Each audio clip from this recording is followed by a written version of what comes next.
The Chinese EV price war has just come to an abrupt halt. Executives from 16 electric vehicle automakers took part in a signing ceremony at the China Auto Forum in Shanghai just yesterday, acknowledging and committing to 4 points laid out by the government to avoid abnormal pricing in the auto market.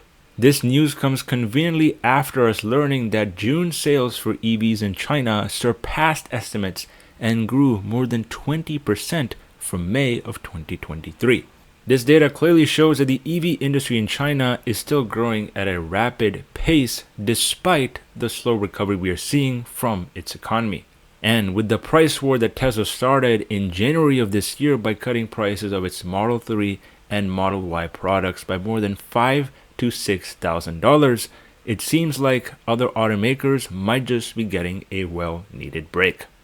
So what exactly will be the ramifications of this new EV deal to Tesla and some of these smaller EV startups in mainland China? Because rest assured, folks, this is one of the most important industries globally, with China leading the development of not only EV technologies, but clearly also infrastructure and sales.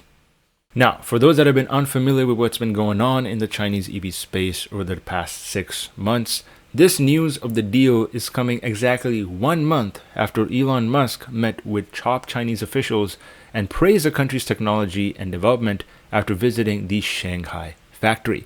This deal also comes right in the midst of a global economic recovery where China is expected to lead with their interest rates cutting more than 20% by the end of 2023.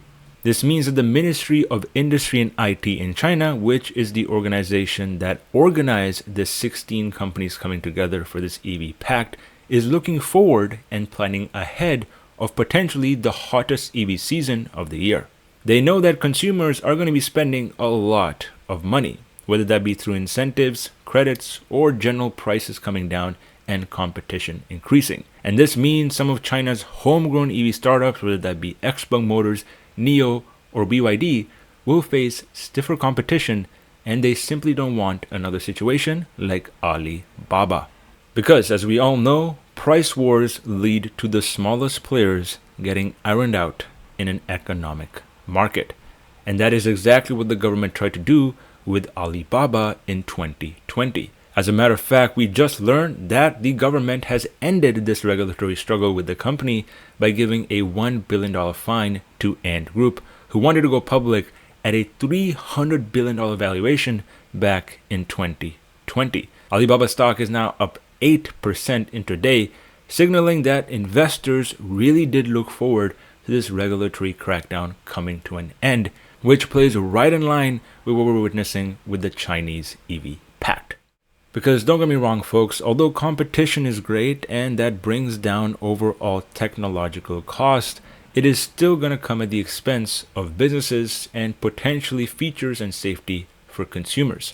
As we all know, the Chinese government doesn't necessarily employ a capitalistic strategy, which means they have more to say on what companies are doing. And it's pretty clear that their main goal is to avoid monopolistic practices, something like we're seeing with Amazon, Google, and potentially even Apple here in North America. Not only that, but collusion is illegal across most big countries. And collusion is essentially what could occur if a price war like this happened, where Tesla could work with, let's say, BYD, which is the biggest EV automaker in China, to simultaneously raise their own prices and increase profit margins at the expense of the consumer.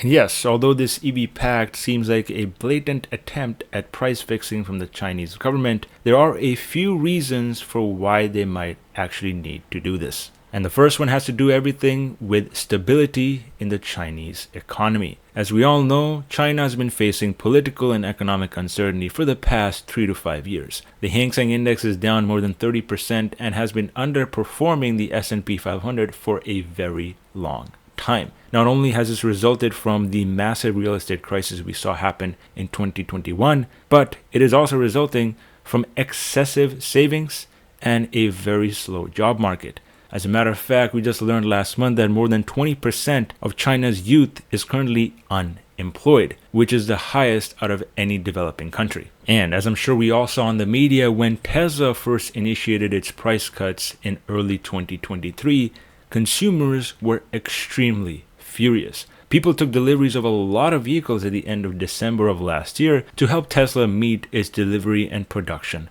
targets. Tesla introduced incentives, and then just a few weeks later, they cut prices of their mainstream models. As an owner and a potential consumer, that is a pretty big red flag because it signals that you cannot trust the price you're paying for the vehicle and your investment is automatically taking a hit. Obviously, reducing prices in the long term is the goal of every company and for the economy, but that typically happens over a span of multiple years and decades, not a matter of weeks. Companies need to introduce new models that reduce the prices, not cut prices on the same model with basically no revision. And that right there is exactly what the Chinese government wants to avoid. They don't want to create more consumer instability because the EV market gets too competitive. And although in North America and Europe we also have antitrust laws like these we're seeing in China, there's an important reason for why the government is specifically outlining price fixation as an illegal tactic. And that has to do with the fact that there are simply way too many OEMs currently in the EV market in China. To put that into perspective, folks, Tesla only has 7% EV market share in China, whereas it has 60% EV market share in North America. That is a pretty big difference and goes to show being first to the market doesn't necessarily mean you're going to keep your number one position. Instead, competition in developing countries that are bringing down technological cost and increasing labor can be a real threat, and that is exactly what forced Tesla to cut prices.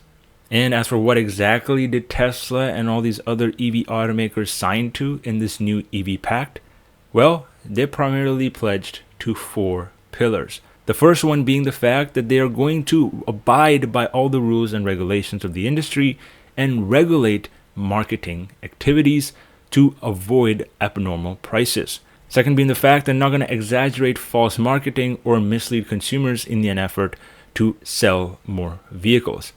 Third being the fact they're going to put quality over quantity first and ensure there is a technological edge of their vehicles, but not at the expense of safety and potentially even experience.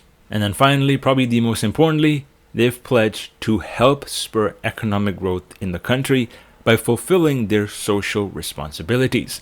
As for what exactly these social responsibilities are, we have no idea because this is the Chinese government we're talking about. At the end of the day, the point really is these companies are now facing a good price match, which should help allow other automakers to enter the industry and let current EV automakers survive and potentially even thrive. Whether or not this should be adopted in other countries or will be over the next few years, we have time to tell the story. But as usual, folks, let me know your thoughts on the situation down in the comment section below. Do you think this is the right move from the government, or will this have lingering effects to the economy and EV sales? Thank you very much for watching, and I'll catch you guys in the next one. Take care.